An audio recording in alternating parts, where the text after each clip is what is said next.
네, 그러면 블록체인으로 혁신하는 디지털 경제 정책 컨퍼런스 오후 프로그램을 본격적으로 시작하도록 하겠습니다. 네, 첫 번째 블록체인 기술 및 정책 세션의 첫 번째 발표는 분산 아이디 국제 표준 및 정책 동향이라는 주제로 한국전자통신연구원 나재훈 박사님께서 발표해 주시겠습니다. 네, 여러분 나재훈 박사님 큰 박수로 맞이해 주시기 바랍니다. 예, 방금 소개받은 애트리에서 근무하는 나재훈입니다. 예, 근무 부서는 정보보호연구본부에 있고요. 그 표준화 활동을 하면서 이렇게 또 블록체인 기반에서 분산 아이디의 그 이슈가 중요하다고 판단이 되고요. 또 이렇게 초청해 주셔서 감사합니다. 그래서 분산 아이디 국제 표준화 동향 및 정책 동향인데 그 부분을 좀 설명을 드리면은 일단 국내 한국어로는 이제 분산 아이디라고 이제 국제 표준화 동향이라고 이렇게 되어 있고요. 네, 볼륨이 좀 안 좋은가 보네요. 예.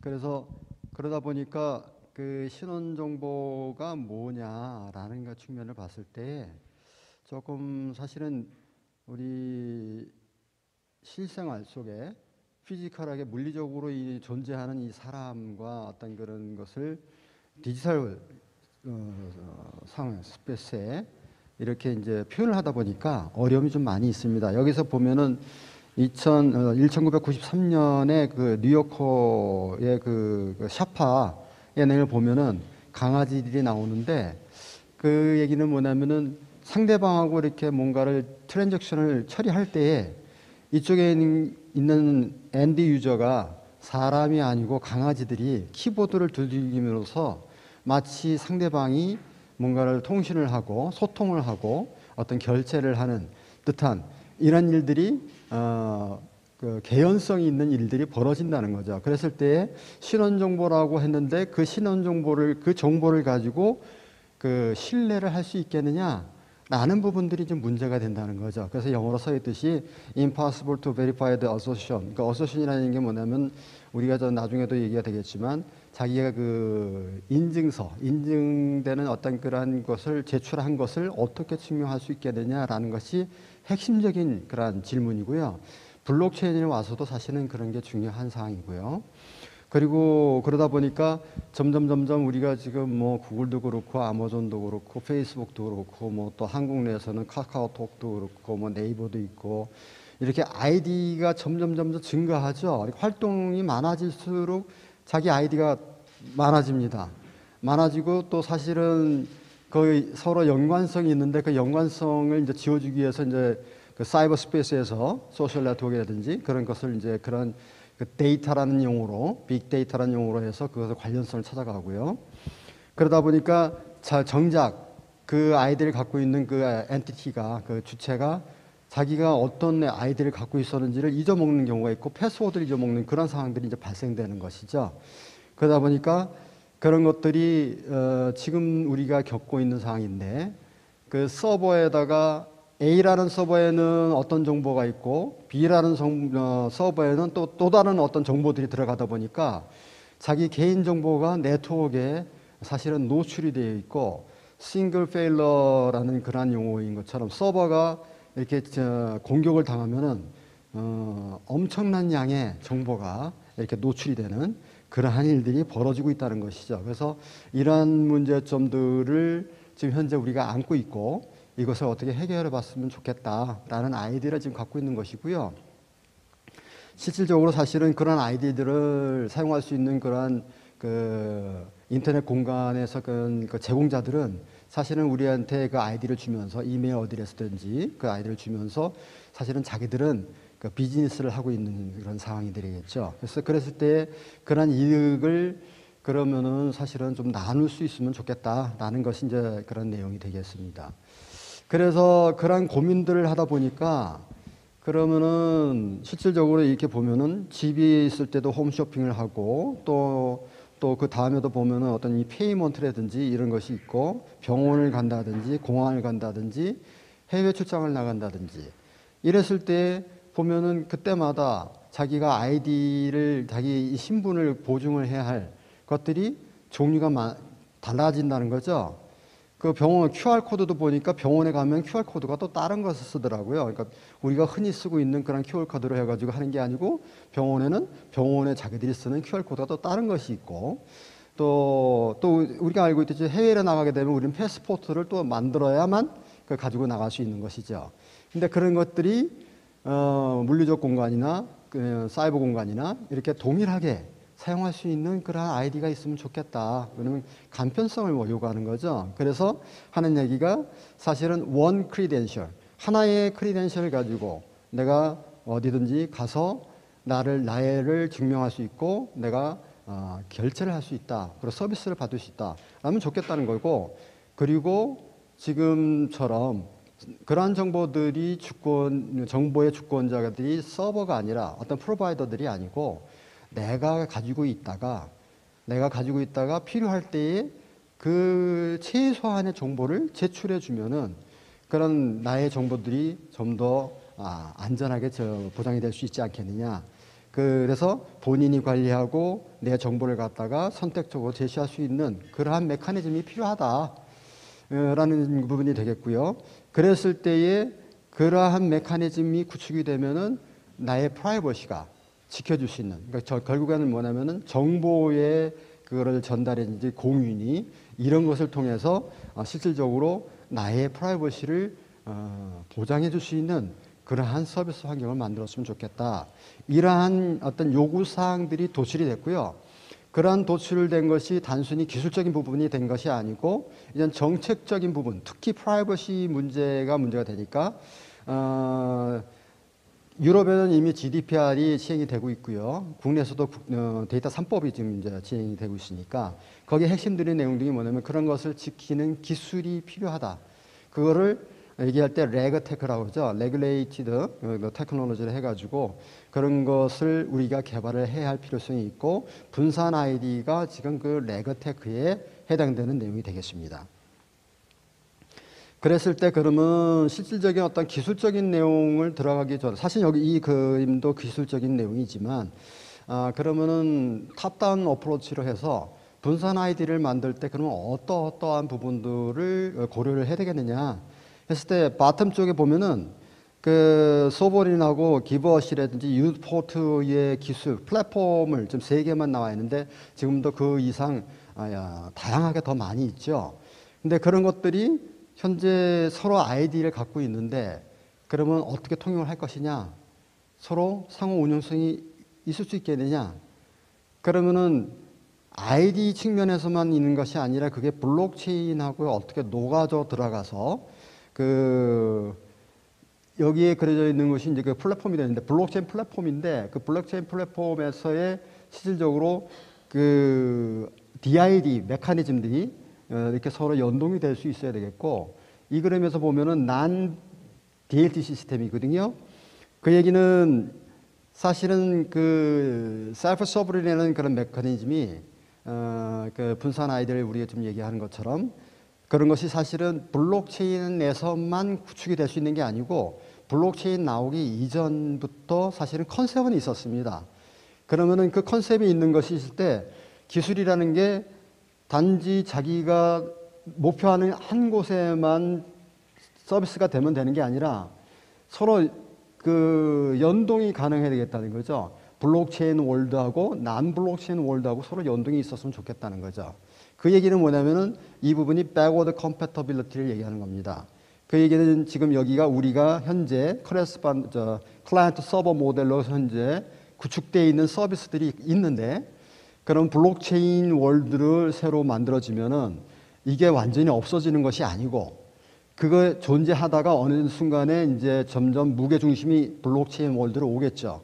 그 얘기는 뭐냐면 지금 블록체인 기술이 쓰고 있는데 기존에 있는 IT 기술을 완전히 그 패러다임을 바꾸는 건 아니잖아요. 그러니까 둘 다 공존하고 있다는 거죠. 공존했을 때에 이러한 그 상호 운용성 부분들을 고려해서 분산 아이디가 나와야 된다는 것입니다. 그래서 그런 부분들이 사실은 어려운 부분이 되고 있습니다. 그래서 그 얘기를 하다 보니까 사실은 이제 분산 아이디를 얘기하기 전에 사실은 비트코인에서는 어떻게 아이디 관리를 하고 있느냐.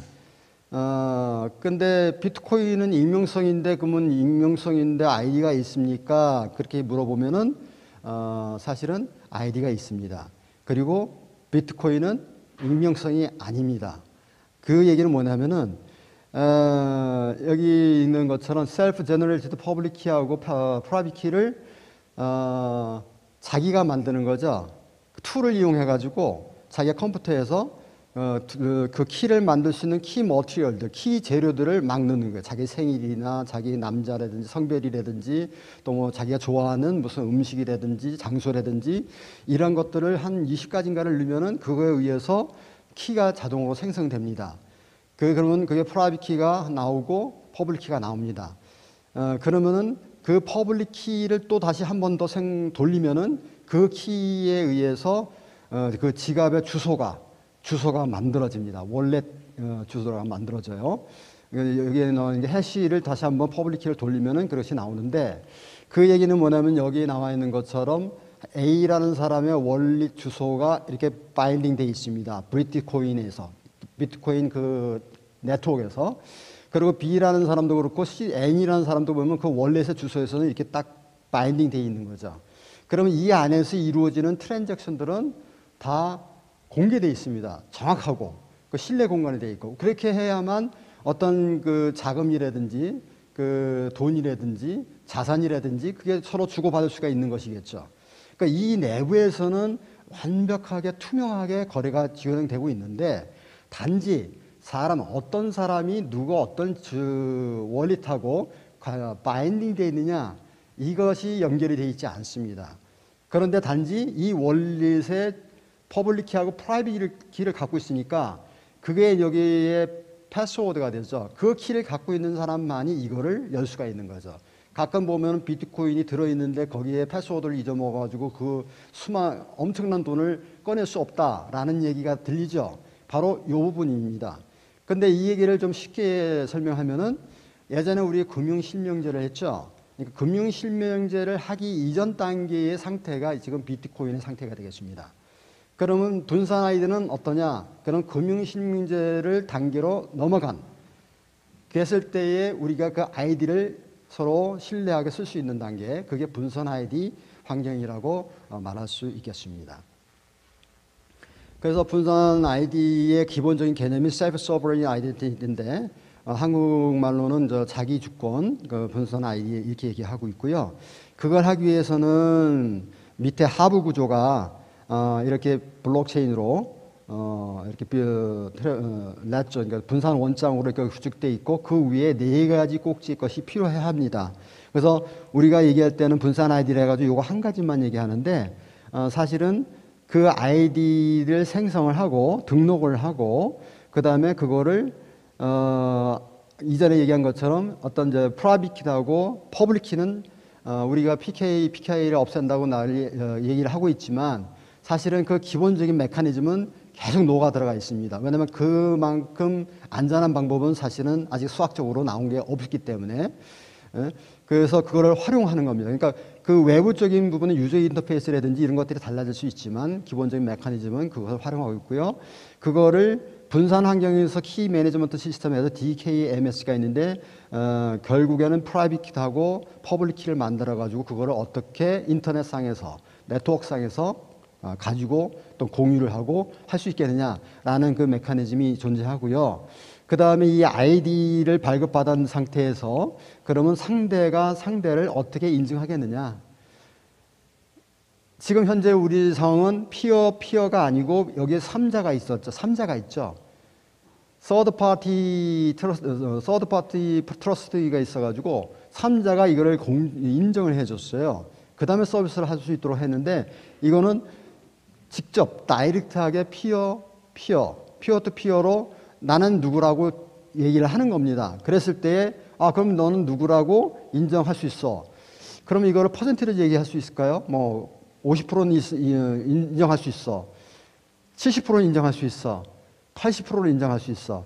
근데 사실은 P2P 메커니즘에서는 리푸테이션이라는 용어를 씁니다. 왜냐면은 이 사람이 다른 사람들하고 관계가 있는데 처음 이 사람이 만났어요. 그러면 누구의 소개를 받아서 이 사람이 알게 된 거예요. 그러면 내가 알고 있는 그 사람을 통해서 이 사람을 알았을 때, 친한 정도에 따라서, 이 사람은 내가 한 80%는 믿을 수 있겠다라는 것이 사실은 그 P2P 네트워크에서는 리푸테이션의 용어로, 그 컨셉으로 정의가 되어 있는 상황입니다. 그런데 어느 날 갑자기 그런 소개도 없이 이렇게 직접 자기가 이렇게 내놓으면은 이 사람은 어떻게 믿을 수 있을까? 라는 것이 이제 그것 고민했는데 그게 verifiable credential이 됩니다. 그러니까 내가 어떤 인증서를 내놨는데 그러면 인증서를 가지고 있는 이 사람이 그 사람이라는 거를 믿겠다. 그냥 둘이 어디 그냥 가다가 그냥 길에서 딱 만났는데, 아니 커피점에서 딱 만났는데 그걸 할 수 있겠다라는 것을 입증할 수 있도록 그런 것이 지금 현재 분산 아이디 환경이 되겠습니다. 그래서 이런 부분들이 좀 어려운 부분들이고요. 네. 컨셉을 얘기하다 보니까 조금 시간이 많이 갔는데 그러다 보니까 좀 빨리 진행하도록 하겠습니다. 그래서 DID가 어떻게 생겼느냐? 근데 IETF에서 RFC 2141이가 있는데 거기에 URL을 표현하는 이름을 표현하는 방법이 있습니다. 요거는 일종의 디지트가 되겠고요. 숫자들이 되겠고요. 요거는 URL을 해가지고 요거는 스킴하고 UUID가 있어서 네임스페이스하고 요거에 구성이 되어 있는데 이거를 활용했으면 좋겠다라고 표준이 사실은 RFC 인터넷 환경에서 쓰면 좋겠다라고 IETF에서 만들었는데 그 W3C에서 이거를 활용을 했으면 좋겠다 이렇게 하고 이렇게 만들어서 표준을 만들었습니다. 그래서 이거를 DID를 한다. 그 스킴은 DID 스킴이고 요거는 소버린을 하겠다. 소버린이 요즘 대표적인 그 셀프 소버린 그 메커니즘이니까 아니면 아까 얘기한 것처럼 U포트를 하겠다. 아니면 또 뭐 깃허브에서 나온 뭐를 하겠다. 이렇게 이제 종류가 벌써 한 10가지 되니까 그 다음에 이제 번호가 있는 거죠. 그러면 생각할 수 있잖아요. 뭐냐면은 그러면 번호만 이렇게 있으면은 그건 여기 소버린 안에서는 통용이 될 수 있겠지만 소버린 아닌 데서는 어떻게 통용이 될 수 있겠을까? 라고 기술적으로도 한번 생각해 볼 수 있는 부분이 되겠고요. 그래서 그런 것을 구현하려니까 그 verifiable credential을 생성하는 이슈어가 있고 그리고 이제 우리가 흔히 알고 있는 유저가 되겠죠. 그래서 그 원릿 안에 그 인증서를 가지고 있다가 제출하는 거고 그 다음에 이제 우리가 얘기하는 프로바이더 서비스를 제공하는 사람들한테 그걸 제시를 해가지고 그 서비스를 받을 수 있도록 그 검증을 하는 단계에 있는데 그게 DID라는 그 메커니즘 위에 블록체인 위에다 만들겠다는 것이 이제 블록체인 분산 아이디가 되겠습니다. 그래서 분산 아이디라는 용어를 참 어떤 요구사항을 빨리 캐치를 해서 사실은 W3C가 우리가 알고 있듯이 W3C는 웹을 표준을 만드는 곳이죠. 근데 웹을 만드는 표준은 웹 표준을 만드는 W3C가 DID를 내놨어요. 그 얘기는 W3C 쪽에서는 분산 아이디를 이 웹 위에다가 올리고 싶어하는 의도를 갖고 있습니다. 그런 거를 조금 먼저 좀 생각하시고 이제 제가 진행을 해야 되겠고요. 그래서 거기서 만들어진 것이 현재 제이슨 방식으로 만들어졌어요. 제이슨 그 표기법으로 그래 만들어졌고 그렇게 해서 하면은 뭐냐면은 자동적으로 인증을 할 수 있도록 자동화할 수 있도록 하는 메커니즘을 위해서 이걸 만들었고요.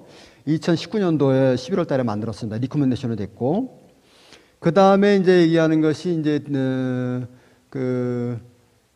Decentralized Identifier라 해도 DID 표준이 나왔는데 그 부분은 이제 캔디데이트 레코멘데이션 아직 지금 의견 수렴이 이제 마지막 들어가 있는 상태고요.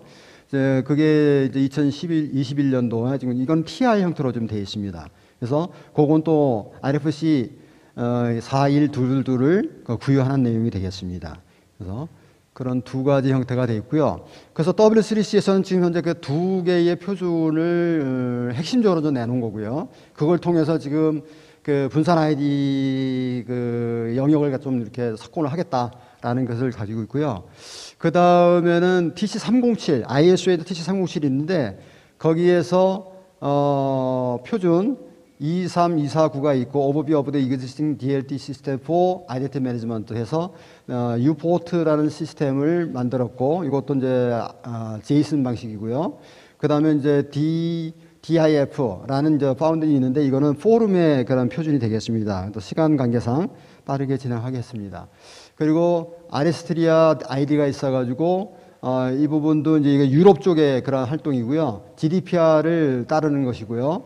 그 다음에 ESSIF가 있는데 ESSIF는 유럽의 어떤 프로젝트 EBSI의 한 유스 케이스 정도가 되는 겁니다. 그래서 유럽들이 지금 현재 이 부분에 굉장히 관심을 가지고 있는데 그 이유는 아까도 얘기한 것처럼 디파이처럼 금융권하고 굉장히 밀접한 관계가 있습니다. 블록체인에 대해서. 그래서 또 그다음에 이제 소버린 네트워크 있는데 소버린 네트워크는 그 분산 아이디에서 가장 대표적인 그런 그 시스템이 되겠습니다. 그래서 그걸 활용하시면 좋겠고요. 그다음에 이제 WEF라는 것이 있는데 이게 아마 러시아에서 나왔을 거예요. 러시아가 아닌가? 그 이제 여기 이제 트래블러 그러니까 그 여행객들을 중심으로 해가지고 그 블록체인 그 메커니즘을 이용했으면 좋겠다.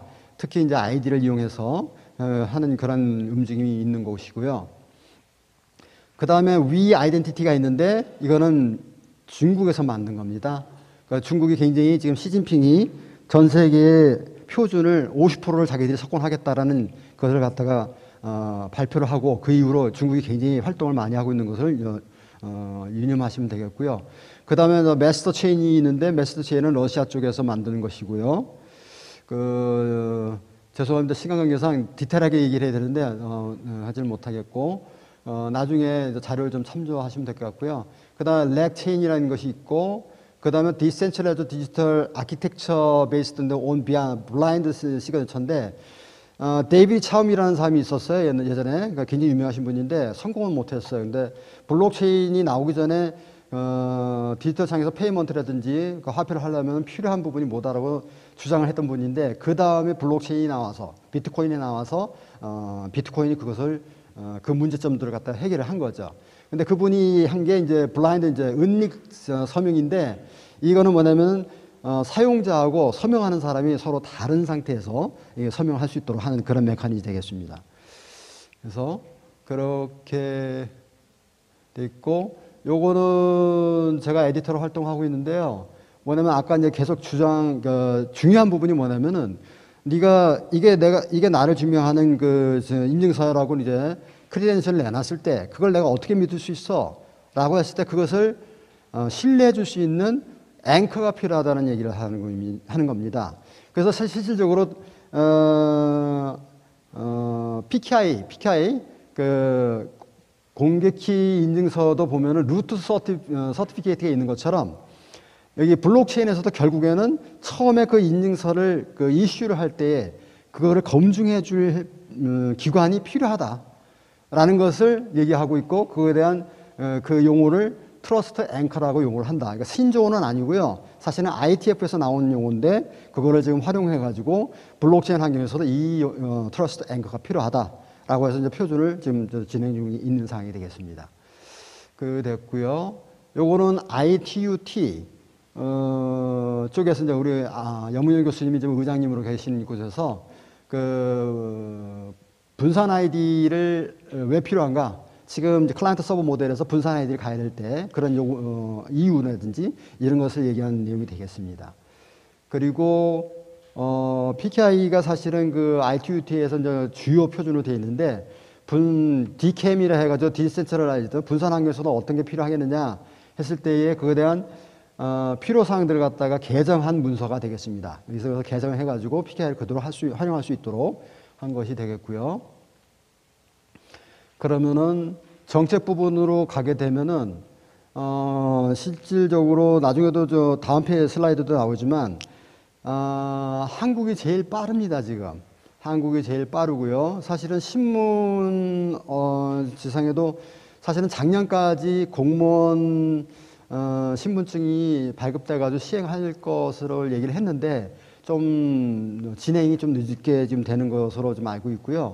그거에 따라서 좀 최근에 지금 나와 있는 내용이 행안부에서 지금 공무원 모바일 공무원증 그러니까 스마트폰에다 올려서 쓸 수 있는 것을 하겠고 올해 상반기 중에 이걸 하겠다는 것은 이제 발표가 되어 있는 상태입니다.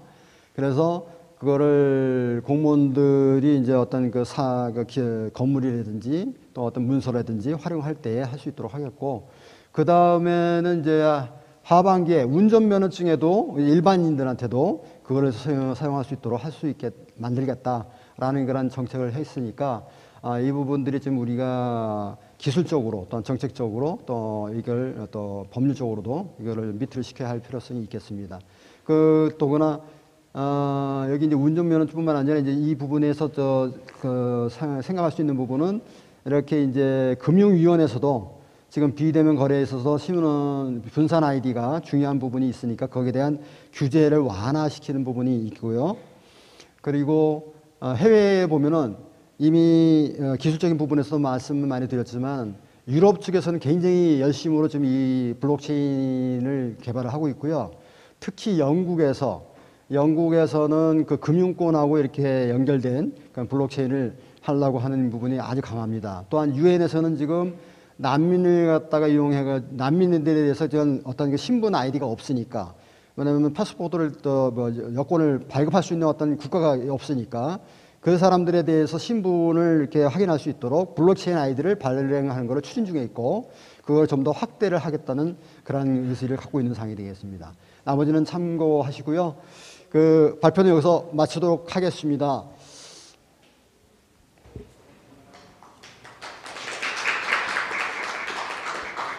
네, 박사님 발표 잘 들었습니다. 이 분산 아이디에 대해서 좀 자세하게 설명해 주셨는데요. 특히 국내외에서 어떻게 현재 분산 아이디를 바라보고 있고 어떻게 이것을 활용해 나갈 수 있는지 알아볼 수 있는 시간이었던 것 같습니다. 좋은 발표해 주신 우리 나재훈 박사님께 다시 한번 감사의 말씀을 드립니다. 고맙습니다.